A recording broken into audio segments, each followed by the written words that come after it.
students will be preparing for their annual examinations or year-end examination. They might feel overwhelmed. Dear students, what will you do when you feel overwhelmed or anxious?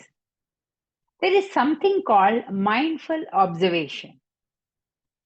If you're feeling overwhelmed, your emotional levels will go high, you will feel stressful, and your mind and body will not be in sync. Then what do? Just take a moment and look at some object, some picture, or maybe look out of a window. Through the window, you will see sky, the greenery, the concrete jungle, or whatever is visible.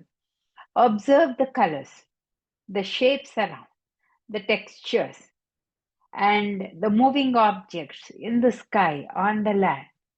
This practice will help you distract from anxious thoughts and you will be feeling good and you can come back to the present moment. This kind of gazing through the window will give you immense help to de-stress yourself. Therefore, the nature outside will give you a soothing effect for you. And in this way, the mindful observation exercise can be done.